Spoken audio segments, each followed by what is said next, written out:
تو حضرت ابراہیم علیہ السلام نے اپنے گھر سے جہاد شروع کیا، لڑنا پڑا، گھر کے اصولوں سے چچا نے جو رواج بنائے ہوئے تھے اس رواج سے ٹکرائے، فرمایا میں اپنے گھر کے اندر یہ بت پرستی نہیں ہونے دیں گا۔ چچا کو ایک دفعہ نہیں بار بار 100 دفعہ سمجھایا۔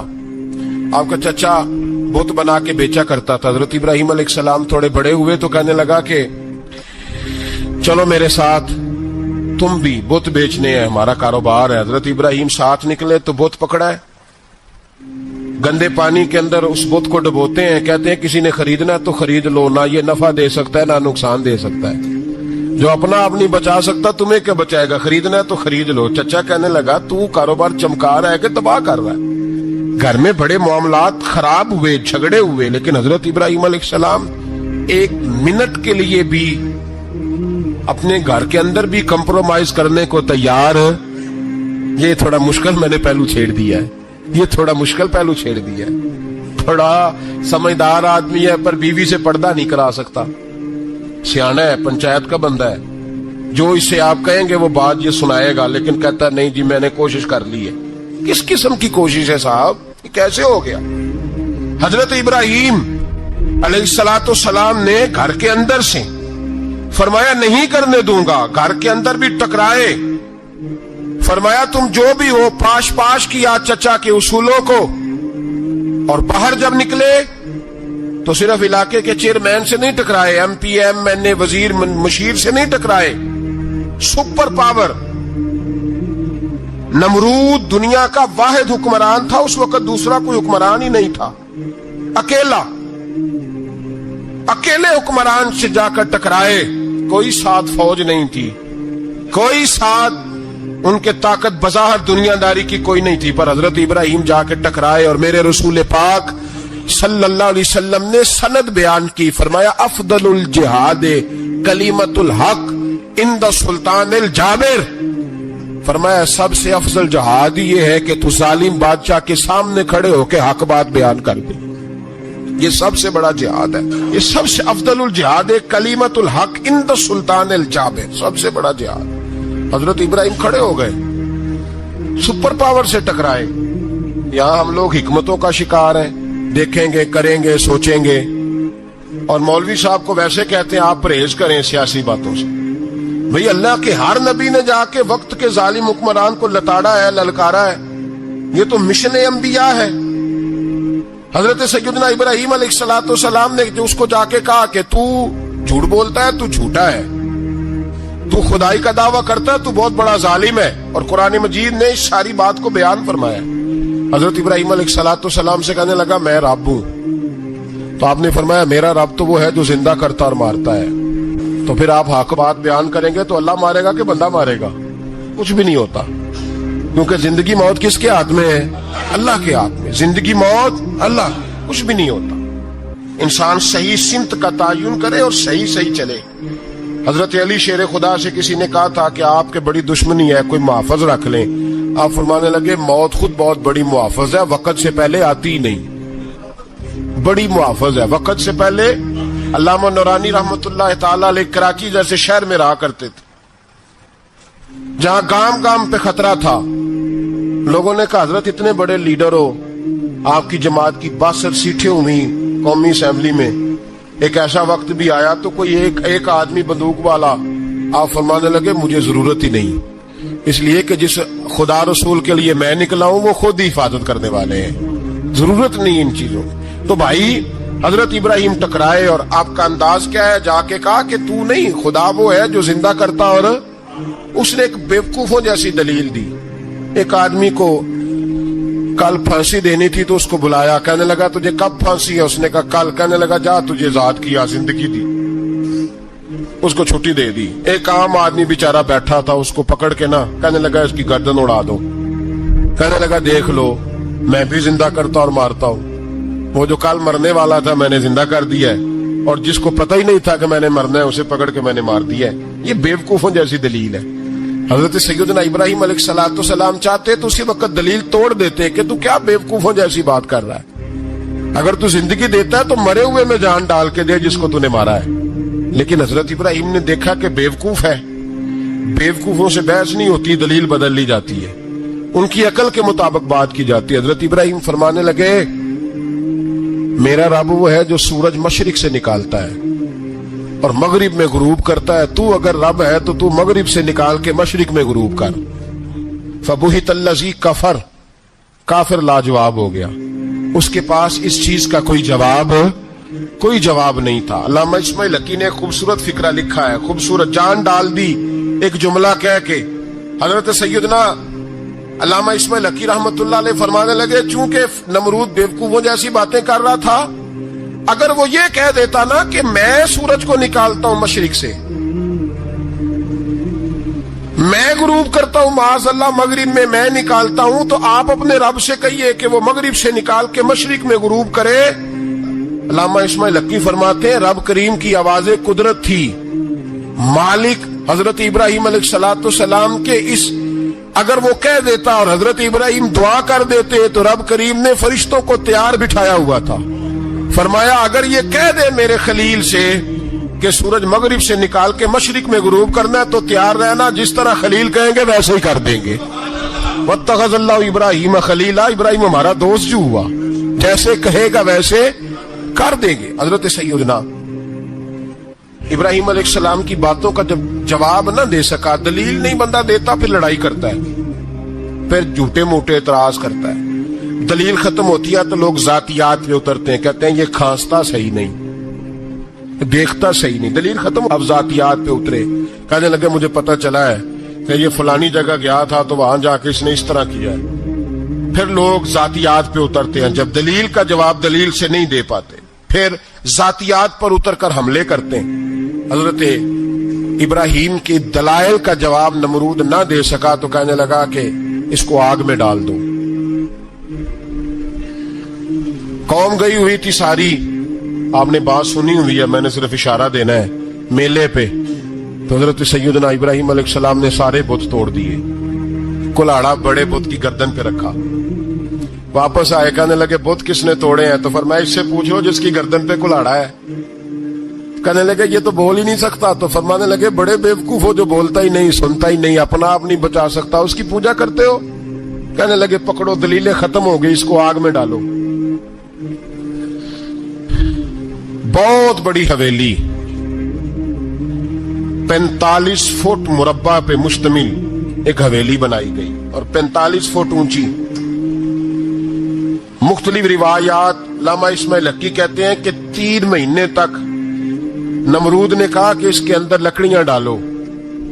لوگ پوچھنے لگے کتنی دنیا جلانی ہے؟ کہنے لگا بندہ تو ایک جلانا ہے، پر بندہ بڑا تگڑا ہے، ایک بندہ. 3 مہینے لکڑیاں ڈالی گئیں. اور لوگوں کی جو تہمات ہوتی ہیں نا وہ بڑی عجیب ہوتی ہیں. تہمات میں نے بڑی تفصیل سے رمضان المبارک میں گفتگو کی تھی.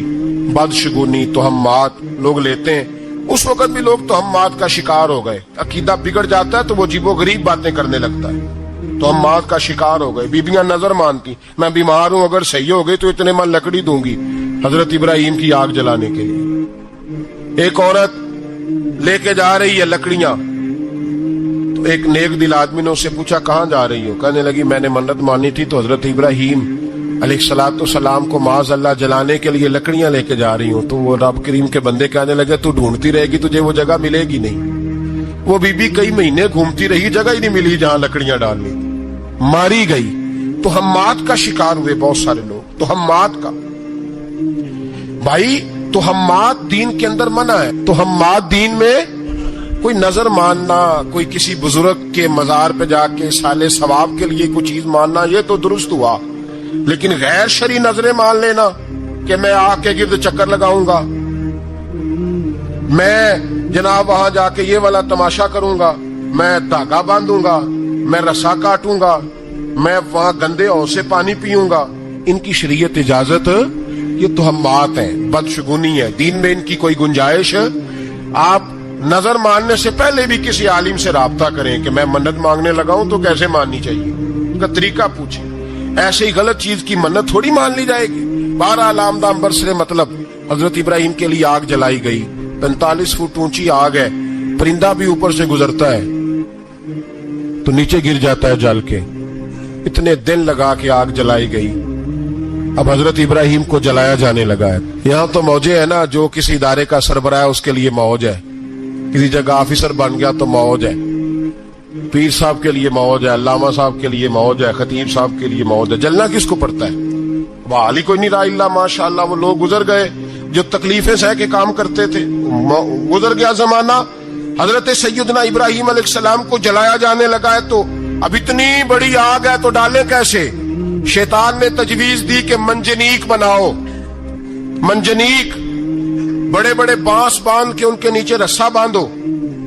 وہ جس طرح جھولنے کے لیے جھولا بنایا جاتا ہے, اس طرح ایک منجنیق پرانے زمانے میں اس میں پتھر رکھ کے پھینکے جاتے تھے دشمنوں پہ. وہ منجنیق بنائی گئی کہ دور سے حضرت ابراہیم کو پھینکیں گے. ہاتھ حضرت ابراہیم کے باندھ دیے, پاؤں مبارک باندھ دیے, پوری زمین پہ ایک نام لینے والا خدا کا. اور اس کو آج رسیوں میں جکڑا ہوا ہے. جب پھینکا جانے لگا نا آگ میں, حوریں رونے لگی, فرشتے تڑپنے لگے, اے اللہ یہ کیا ہونے لگا ہے؟ ایک تیرا خلیل اور وہ بھی آگ میں. فرمایا جاؤ جا کے اس سے کہو اگر تمہاری مدد لیتا ہے تو اسے بچاؤ. ہوا کا فرشتہ آیا, کہا ابراہیم اگر تو کہے. او بھائی ان چیزوں کو کہانی سمجھ کے نہ سنا کریں, یہ داستان نہیں, یہ وہ طریقے ہیں جو ہمارے رسول نے ہمیں اپنانے کا حکم ارشاد فرمایا ہے. جو عقیدے, یہ وہ نظریات ہے جو ہمیں اوڑھنے کو کہا گیا. اپنے رب کریم کی رضا پہ راضی رہنے کے یہ وہ خوبصورت مواقع ہیں صوفیاء نے جن کو بنا کر سمجھا کر ہم تک پہنچایا ہے. یہ ہے اہل طریقت کی باتیں. وہ کہتے ہیں یار جس حال میں رکھے راضی رہنا ہے. حضرت ابراہیم علیہ السلام کو پھینکا جا رہا ہے, فرشتہ آیا, اے اللہ کے خلیل اگر حکم دو تو اتنی ہوا چلاؤں کہ نمرودی جل جائیں سارے, آگ ان پہ پھینک دی جائے. آپ نے فرمایا تو جا, تجھ سے مجھے کوئی کام نہیں. تھوڑی دیر کے بعد پانی کا فرشتہ آیا, کہا حضور اتنی بارش برساؤں گا کہ آگ بجھ جائے گی. فرمایا تو جا, تجھ سے کوئی کام نہیں. اب جب منجنیق میں رکھ دیے گئے, آگ میں جانے کا لمحہ ہے, تیاری ہے, حضرت جبریل امین حاضر خدمت ہوئے. کہا ابراہیم کوئی حاجت؟ فرمایا تجھ سے کوئی نہیں. کہا چلو مجھ سے نہیں تو رب کریم سے ہی بات کر لو, مجھے پتا ہے میں چھوٹا ہوں, آپ مجھ سے مدد کیوں لوگے, رب کریم سے ہی بات کر لیں. تو حضرت ابراہیم کہنے لگے جبریل یہ بتا, رب کو نہیں پتا اس کا خلیل کس حال میں ہے؟ اسے نہیں پتا میں کس حال میں ہوں؟ میرے ہاتھ بندے ہیں, پیر بندے ہیں آگ میں, اسے نہیں پتا. بتایا تو اسے جاتا ہے جس سے خبر نہ ہو. تو اگر اسے پتا ہے, اگر وہ جلانے پہ راضی ہے تو میں بھی جلنے کو تیار ہوں, میں تیار ہوں, میں تیار ہوں. اسے کہو ٹھیک ہے. حضرت سیدنا ابراہیم علیہ السلام کو منجنیق میں ڈال کے جو پھینکا آگ میں, یا نار کونی بردم و سلاما علی ابراہیم, اللہ نے فرمایا اے آگ میرے ابراہیم پہ ٹھنڈی بھی ہو جا اور سلامتی والی بھی ہو جا.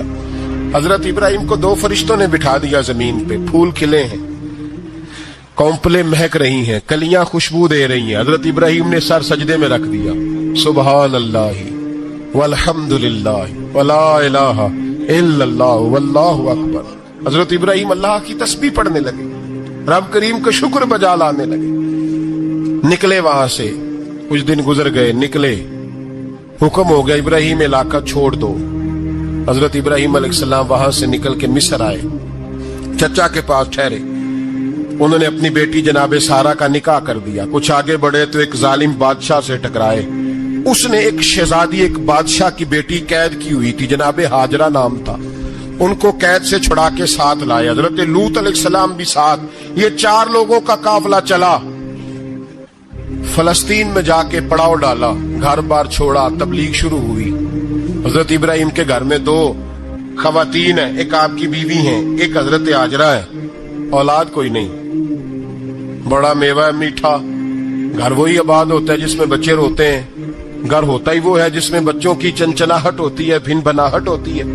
حضرت ابراہیم نے ایک بچہ روتے ہوئے دیکھا تو آنکھوں میں آنسو آئے, کہنے لگے ربی حب لی من الصالحین, یا اللہ مجھے بھی نیک اولاد عطا کر. حضرت سارہ نے سن لیا, کہنے لگی ابراہیم شاید میرے بطن سے تو آپ کو نصیب نہیں, ہاجرہ سے نکاح کر لو. جناب ہاجرہ سے نکاح ہوا. اللہ تو بڑا بے نیاز ہے, رب کریم نے حضرت اسماعیل جیسا خوبصورت بیٹا عطا فرمایا. بیٹا کالا سیاہ بھی ہو تو سینے کی ٹھنڈک ہوتا ہے, پر یہ تو وہ بیٹا ہے جس کی پیشانی میں نور محمدی چمکتا ہے صلی اللہ علیہ وسلم. حضرت سیدنا اسماعیل علیہ اتنے خوبصورت. اب جس